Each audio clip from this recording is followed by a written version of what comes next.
good knowledge on to help through life. My thing is, I'm at a point in life where I realize that life is about taking on the challenges.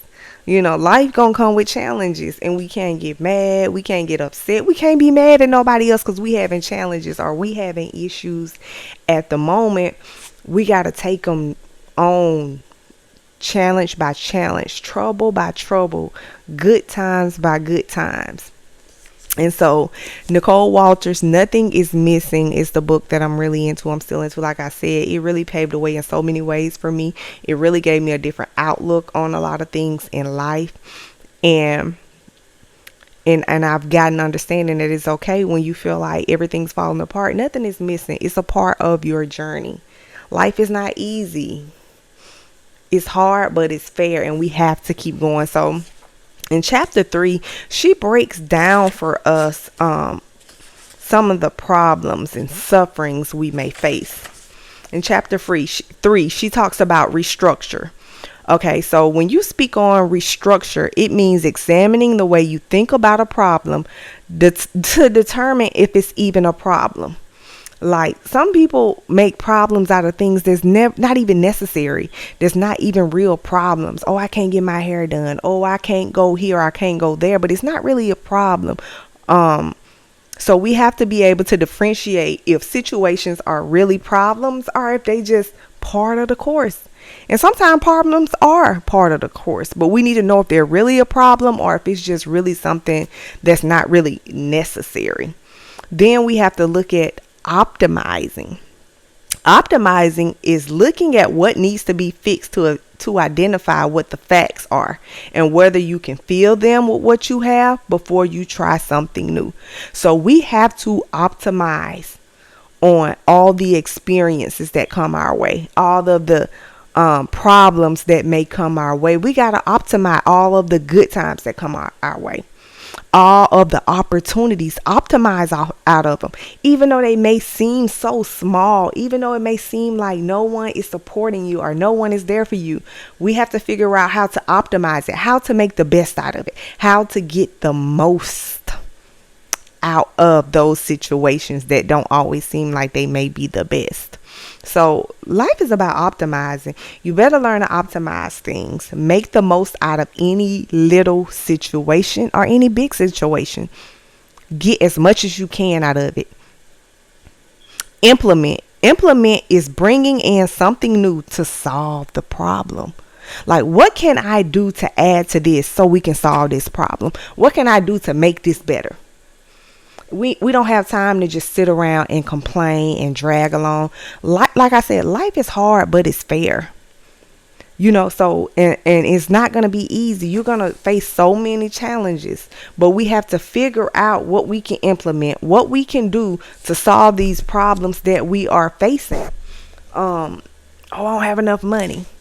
What can we do to gain more money? What can we do to make more money to make ends meet or to have a little extra money to put to aside for a rainy day? And the things that I'm telling y'all, this is for me too. That's why I'm giving it to y'all, because I saw her come from from nothing to having a great life, to being able to supply all her needs with God involved. Like she said, like, I'm not trying to make you believe in God, but that's how it worked for me. So that's why I'm giving y'all this, because she's giving it to me because she went through the same situations, the same course of trying to figure out a way. Okay, so it's all about figuring out. That's why I want to give y'all these gems. That's why I want to give it to y'all. I don't want to gatekeep on nothing. So if you want to know some things, you better be tuning in to the May Experience podcast, because I'm teaching y'all these things, and you have to put in the work. You have to show up, and you have to put in the work. So let's talk about sufferings that we go through. Sufferings can be your moods, your attitudes, the bad, the lows, and different situations that you feel like aren't working out for the good of you, or situations that could be even better. So neurotic suffering is when you have angst over things you cannot control. So that's just like I can't control. It's certain situations you cannot control. You can't control how other people act. You can't control how other people treat you. You can't control how certain things work. So we have to be able to differentiate things that we cannot control, like the serenity prayer. Grant me the serenity to accept the things that I can, and wisdom. You got to know wisdom to know the difference of the things that you have no control of. You have to be able to know certain things you have no control. You can't control another person. You can't control their mind, but what you can do is know what you're willing to accept and what you're not willing to accept. So that's what neurotic suffering is. Then we have legitimate suffering, is when you have stress over things you can control. You're stressing over, oh, this person ain't coming home, but you're allowing it. So what are you going to do? You can control that situation. Either you in it or you out. Oh, I don't know how to cook. Okay. Learn to cook. These are things you learn to control with time. You have to figure out what you have to do in order to learn these things, or you have to put in the work. You have to put in the work. You have to research. You have to practice. You have to take losses. You have to mess up a couple of times. You have to accept when people telling you that you messing up a couple of times. You have to accept it. You have to own up to it and be like, okay, I need to make a change in this area. So that's when it's legitimate, because, okay, I can control this. I know what to do.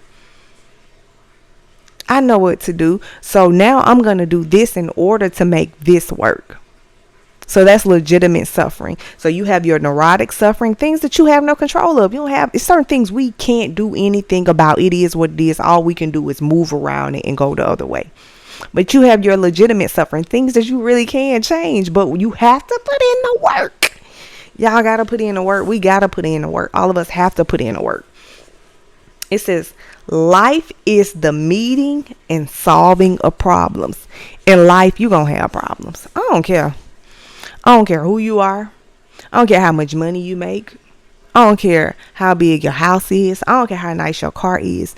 You're going to have problems.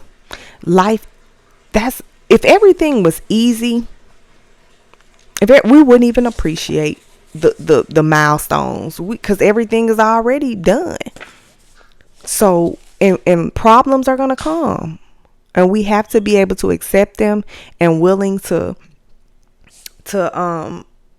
solve them. We got to face them head on. I used to run from my problems, but now it's just really to a point. Let's face this head on. This too shall pass. See, a lot of these sayings that we would hear our elders say, this too shall pass. Oh my gosh. It means so much more now, because life, you have experienced so many things in life now, to the point that you realize this too, it's going to pass. It's not going to be easy going through this walk. It's not going to be easy going through this divorce. It's not going to be easy going through this single parenting. It's not going to be easy going through this unemployment, getting fired.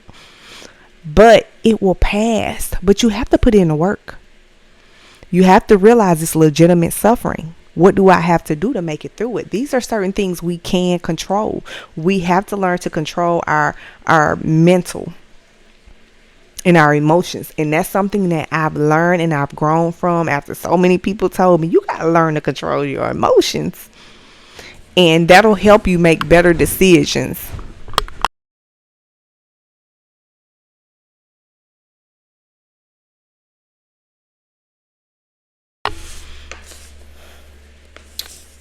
She goes on to say, problems naturally exist in the world.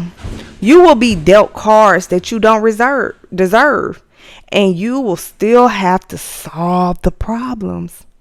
We're gonna be dealt with things we're like, it ain't fair, I ain't do this, but we probably didn't deserve it, but we still have to deal with them. We still have to face them. And we have to figure out to get past them. We can't just hide our problems and think they'll go away. Guess what? They're just going to build into more, because you're going to continue to run into problems. And she says, you will be dealt cards that you don't deserve, and you still have to solve the problem. When you've made it through one problem, you must keep your energy up for the next one coming. Find joy in the stuff in between. Life is going to be problems. Stop letting social media make you think people don't have problems. People get on social media and act like they're the happiest married couple because they got a business. But let me tell you, I've been married, and being a business partner with your significant other, 0 out of 10. I do not recommend. I don't care what nobody say, because you want to separate business. You want to separate business and your relationship as far as your marriage, because guess what? Your marriage will become business. Which, you remember last episode I told y'all, marriage is really just a business arrangement. It's just a contract, really. But some people, we have love in those marriages as well. But we have to face those problems and accept the in between. Enjoy the things in between. Enjoy the good moments. Enjoy life. We only get one life. Ain't nobody finna sit around here sad, mad. If you sitting around here sad, mad, disappointed because of somebody else or because of a situation, you have to learn to move past it and put it to the side sometime. We're gonna deal with that Monday through Friday. After 5 p.m. on Saturday and Sunday, this me time. And if I take a vacation in between, it's me time. We're going to enjoy the time in between. I'm not going to sit here and let certain things, these taxes or all this stuff that just really we have no control over. I'm not going to let it ruin my life because I only get one. Or either you going to die or stress out and lose your mental health and don't have no control of yourself because you worrying about things you can't control. We can't control so many things, but we tend to let it control us. Don't let something you can't control you. Ooh, a word. A word. Don't let something you can't control you. Why would you even let something you can't control you? A lot of time it's just our mentality. Like, we got to be strong-minded.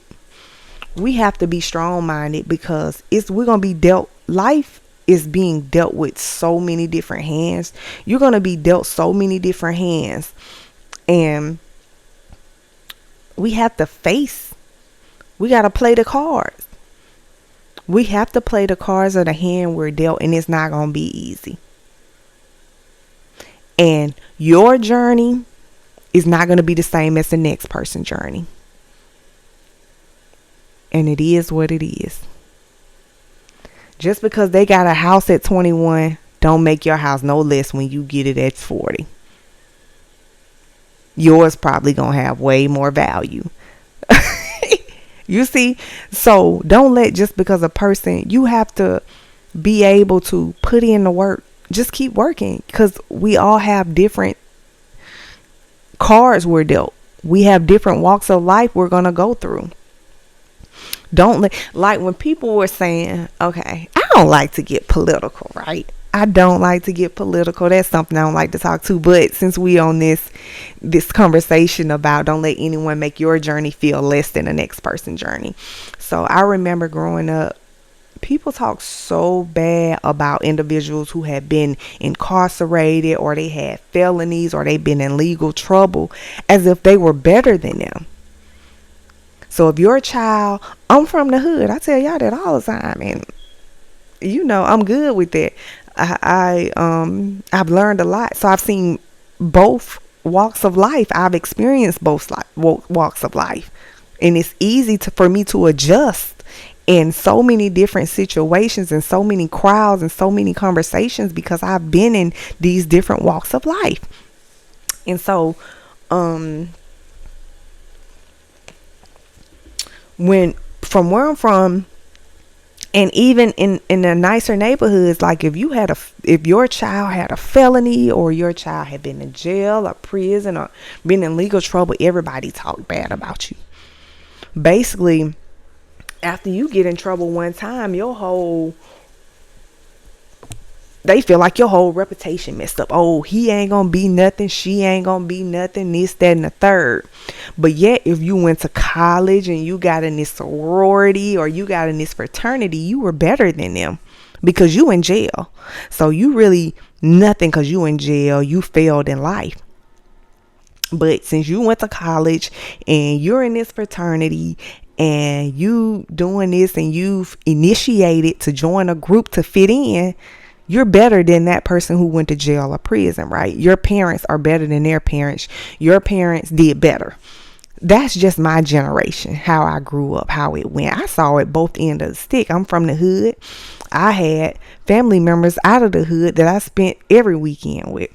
But now that we see how the presidency went, right? You got a felon. Don't vote for him. He's a felon.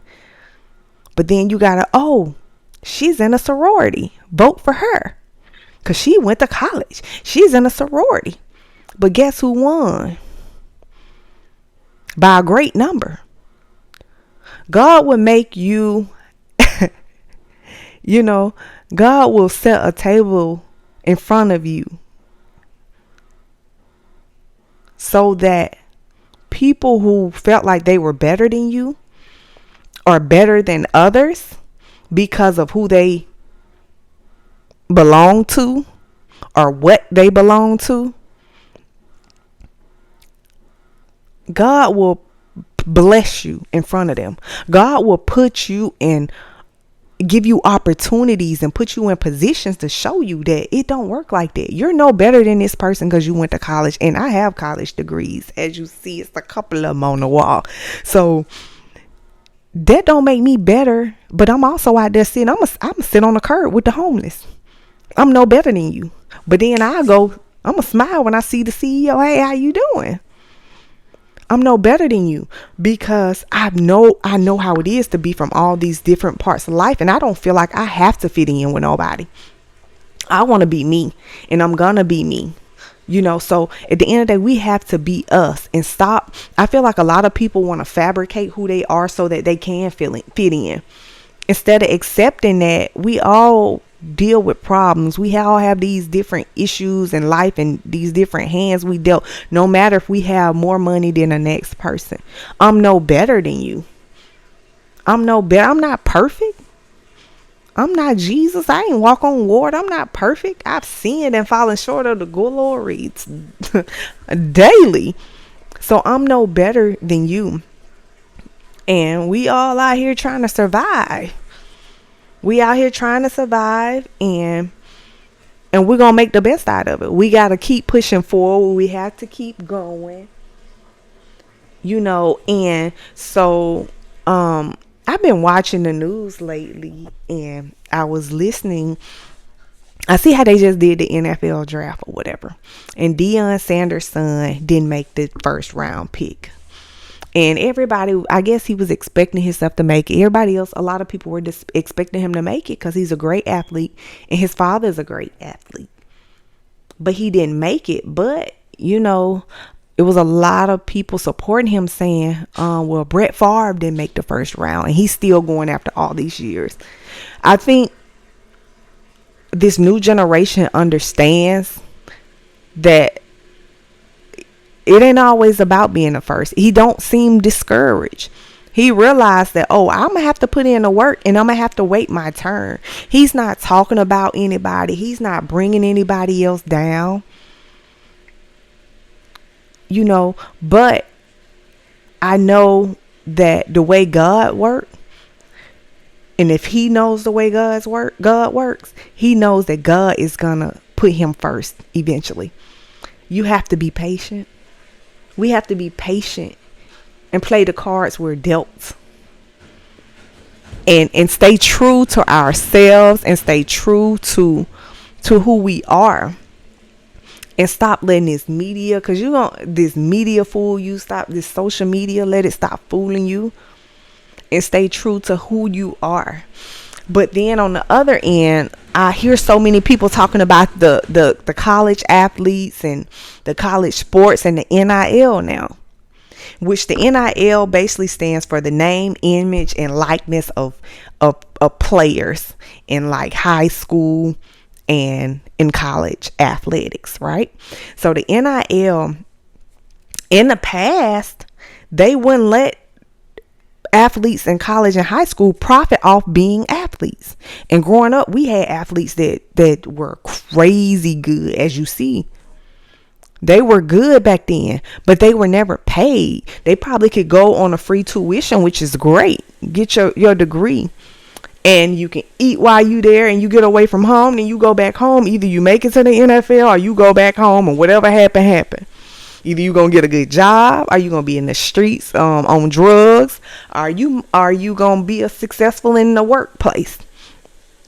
But now the NIL is really, I feel like they getting a lot of backlash. And a lot of people are upset because the NIL is paying athletes so much money. Athletes in college and athletes in high school, to the point that they feel like these athletes do whatever they want to do. They want to move from college to college now, whoever paying them the most money. So now these colleges can't build strong teams to stay together the whole 4 years because it's so much money being thrown at them, and the money is there. And everybody want to blame the NIL, but I feel like it's a lot of taxpayers and stuff too betting money on these sports that's making it even worse. I feel like a lot of people are upset because you're betting your money too. So now they got to up the score. It's too much money out there moving around. And a lot of people not looking at it like that. All that money getting ran through the same systems. And they're upset. But if I'm in college and I'm making I'm making $200,000 a year, you ain't gonna be able to tell me nothing either. Who you fussing at? Okay, I'm finna go over here and play. They sorry, but I'm gonna go over here. I make them good. They gonna give me $500,000. So, and people upset about it. But I have always said, like, for a really long time, I feel like college athletes, I feel like they deserve to get paid, but I do feel like they're making way too much money because I don't want to say they're making way too much money. I don't want to say that because that seems sort of like hating. I don't want to say they're making way too much money because if it's out there, give it to them. Somebody got to get it. Somebody need to get it instead of just the coaches making all the money. So that made me wonder, is that why Nick Saban left? Because I'm leaving. I'm about to retire, which as he should. When you make as much money as Nick Saban, go home and enjoy your family. Go enjoy your wife and your grandchildren when they come. Like, getting all that money, yeah, you're going to leave it to a good cause, but go enjoy your life, which a lot of times that's what they enjoy. But you have to still realize they have a wife and family who wants to spend time with them, these coaches. But the coaches, they love their players. Like, they love their players and they love what they do. They love the team and they love to work and put in the work. And which Nick Saban, he got so much going on in the Tuscaloosa community. Y'all tell Nick Saban to reach out to me because I got a non-profit now. He can donate to my non-profit. The Estelle May Foundation is taking donations. I am officially a 501c3 tax exempt nonprofit. The Estelle May Foundation, P.O. Box 1572, Tuscaloosa, Alabama 35403. But yes, when you making that money like Nick Saban, it's time to just enjoy your family. And then, like, I think with Nick Saban, it just really got to a point. You can't tell these boys nothing. They making all this money. And now when they leave, you got to replace them and you got to start the whole, and so many people leaving back to back to back. So now you got to, it's like you reteaching the whole team. You have to move all these players around and teach them these new plays. It was just too much. When you got the players probably was making more money, started making just as much money as Nick Saban. Like, what's the point of me being your coach? You making more money than me in college. So I know you're not going to listen to me. You making money like you should be my boss. But, you know, I don't like to get too deep into it because I don't gamble on it. I don't do the gambling. I just like to watch it and May the best team win. That's all I can say. May the best team win.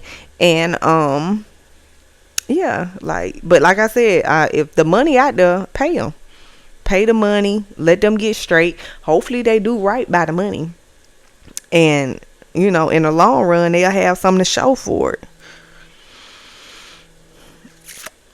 And then, so let's talk about, since we talking about sports, let's talk about Shannon Sharp, y'all. I don't know. Very successful, retired football player. I think Shannon, like in his 50s, maybe. If he's younger than that, I'm sorry. But I think he's in his 50s or whatever, and he's a retired football player. I don't know who he played for. Only reason I know him now because he got that podcast, and he's on, he's with all the sports, broadcasting sports and stuff like that. What is it, Shay whatever podcast? And he really had this. I really never watched his interviews until he interviewed Cat Williams, and now he's been. They're alleging that he raped some girl that he was dealing with on OnlyFans. Really young girl. I think she like 21 years old. And my thing is, now that she's saying, I guess people are saying they had this little kinky thing going on, and she liked him to act rough and fantasy, and it's just a lie. I don't know. That's what it sounds like too. I'm gonna be honest, but I feel like y'all men need to grow up. Y'all need to grow up and realize like what's important in life. If I put all this work into life, I'm not finna let nobody just come and take it from me if I see what's going on. That's what I'm gonna say. If I really see what's going on, I'm a want better. It's like you get to a certain point in life where you realize certain things don't even really entice you like that anymore, or you realize you have to grow up, or you realize you really have things to lose. And I'm talking to black men. I'm talking to our black men right now. Like, you have to realize when certain people don't have nothing to lose. Like, it is what it is. But when you have something to lose, the attacks are going to be greater. So the thing that a person who has nothing to lose can get away with, if you have something to lose, it's not going to be as easy to get away with. Because people are going to want what you have. No matter how much work you put in, people are going to want what you have. So you have to get to a certain point in life and realize what the importance of life is. Why God put man and why God put woman. So that we can come together and it be a forever thing. We have to grow up. It's about growing up and maturing and letting all that other stuff go. Like, we ain't young no more. We have to move different. We can't be on every scene. We can't be living like we lived when we were 21. It's like, it shouldn't even be fun no more. Like, we done did it so long, it ain't even fun no more. I want to chill. I want to do this. I want to chill at the crib. I want to have me a family. I want to have cookouts. I want to decorate. And I want to do it with somebody that I can enjoy it with. Not with somebody that's just fun for the moment that can take everything I've worked so hard for the last 30 years of my life for. And I'm seeing this happening over and over. So we have to get to a point where black men, we grow up. We have to grow up, and black women, I'm talking to myself, we have to preach this to our boys. And stop letting our black men think everything they do and our black boys think everything they do is okay, because it's not. Somebody has to teach them, and we're going to have to be the ones to teach them this. And if we fail to teach them, we can't point the finger at them when they get older because we've dropped the ball. If we point the finger at them for some things we didn't teach them, that's because we know we dropped the ball. We know we dropped the ball. And so black mothers, black fathers, we should be examples for our children. We should teach them the game. We shouldn't hold back from them. We have to stop acting like we were just so perfect. And we have to tell our child the truth. Like, I messed up in life too. I've made mistakes in life too. But this is how I got through it.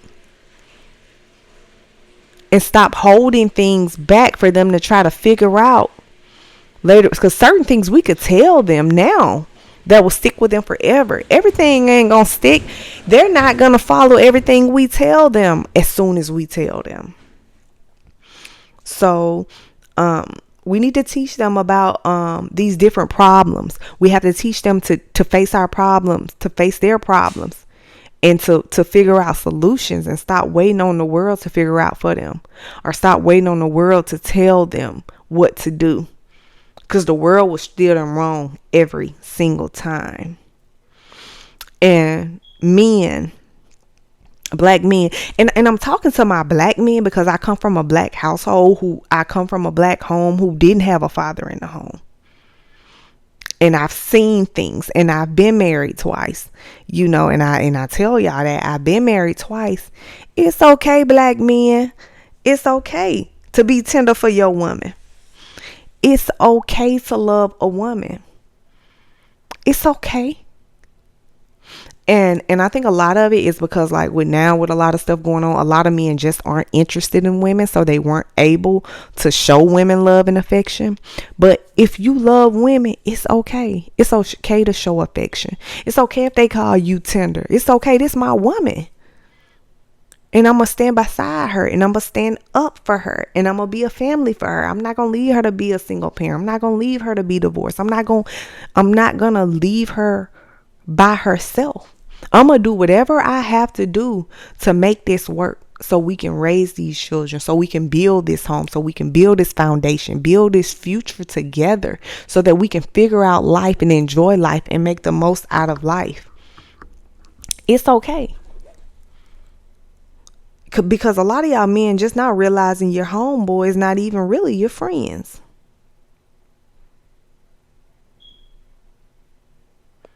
Your homeboys really. And then and men, be yourself. When you meet a woman, be yourself. Even when you're around your homeboys, be yourself. It's always good to be yourself. And it's for men and women. Because it's one thing I learned. Like, I'm from the hood, but I know how to adjust to different situations. I know how to adjust to the different environments that I'm in. Walk in your truth. Be yourself. If you don't have a car, don't lie to a female like, oh, this is my car, but that's your homeboy car. Tell her, look, I ain't got no car right now. If she gonna talk to you, she gonna talk to you. But if she don't, when you get it together and you go put in the work, don't let her just jump back in the car with you. Be yourself, because the worst thing you can do is like, oh, this my car, and then she found out it ain't. She gonna look at you like the most lamest and sorriest. I'm telling y'all what I know. I'm telling y'all what I experienced. Okay, let me tell y'all about it. So, right, it was this guy, right? And we got cool or whatever. And we, let's go on a date or whatever. We were like, let's go on a date or whatever. And so we started going out a little bit, going shooting pool. I like to shoot pool. And we'll meet up probably at my crib, tell him to pull up. I had 2-3 cars at the time. But I would drive my car because his car was older. I'm cool. That's your car. That ain't got nothing to do with me, what you driving. Either we can ride. If you want to ride in your car, we can ride in your car. I don't care. If I'm trying to go on a date with you, I'm going to go on a date with you. I don't care if your car busted and disgusted. If I want to ride with you and I don't feel like driving, I'm going to ride with you. If I don't ride in your car, you can drive my car if I don't feel like driving. That's just what type of female I am. I don't care about what you have. It's not mine anyway. And then if it becomes mine, we're going to double it and make it better. But, so we went on like, I think a date or two. We went on like 2 dates to shoot pool or whatever, to the bar. And so like the third time, but I drove the first 2 times because he had an older car. And so the third time he was like, I'm gonna come pick you up. I'm like, all right, cool. He was like, I'm gonna drive this time. I ain't think too much of it. I'm like, all right, cool. He pull up. He on some 6s, nice car. I'm like, okay, he done hustled up. He done got his game up, but it is what it is, I'm straight too. So let's ride. So somehow after the date, we went to the bar and we rode around town for a little while. So after the date, like the day after, a couple of days after, I talked to him again, and somehow it came up that it wasn't his car. It came up that it wasn't his car. I'm like, so it wasn't your car? But he made it seem like it. Matter of fact, I'm gonna tell y'all the truth. It was a female car. He didn't tell me it was a female car. And so my thing was, why would you even have the audacity to come pick me up in a female car, and we in our town? I don't care what town we in, but I'm just saying, we in our town, so that gonna make the chances even slimmer for you to get caught up or somebody to see us. After that, I didn't say I lose all respect for him. I think at that moment I lost respect for him, because you could have put me in a situation, a really bad. We could have been walking out the bar and this female could have been waiting to, gun us down, anything. And this was like 4 or 5 years ago. And so now to this day, me and him cool as a fan still. Like, we still cool. But what he did was it was not cool. I can never look at him like I just see him in a different light because of that. Because I felt like it's so much going on. Like, you could have just been yourself like you were doing. I was cool with your busted car you was pulling up in. I wasn't tripping on that. I never tripped on that. We ain't even talk. I never even thought about it. Because that's not my motive. My motive is not to, like, I ain't never been a type female to feel like, oh, I want to talk to this dude. I always drove older cars. I always liked older cars. I used to want to work on cars, y'all. I used to have this mechanic that used to work on my older cars. My first car was a 92 Subaru. And it was like, was it a hatchback? It was a hatchback. And so I would sit there all day when I was watching him change the oil. I've always been the type to take care of my cars too. So I would sit there, watch him change the oil, change the struts, the starter, the radiator, just anything. And I always liked older cars because they were cheaper to maintenance. But they'll last you forever until you sell them. Somebody bring a good number to you and you will sell them. And so, like, I ain't got no problem with you having an older car. You ain't got no car note. That's how I look at it. Because I'm telling you, that Lexus cost. But be yourself, because women will respect you more. And I can't speak for men, and I can't speak for nobody else, but I respect a person more if they just be themselves. I'd rather if you ain't got no car, just tell me you ain't got no car. I mean, at this point where we in life, if you ain't got no car, get it together before you try to talk to me. I ain't got time. Or if you ain't got the money to go get your car, because I'm not finna come pick you up. Don't get dropped off at my crib. I'm not doing none of that. No, I don't care what kind of car you got. I'm not into all that, because I still gotta have my own. And if we get married, if we got a hoopty, we gonna ride the hoopty together. I don't care about materialistic things. And I think just in society and in our community, we have to stop being so big on these materialistic things that don't matter, that we can't take with us. In Matthews 5,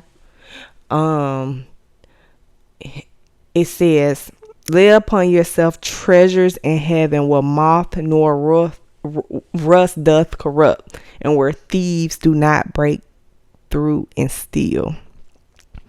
Because where your heart is where your treasures are also.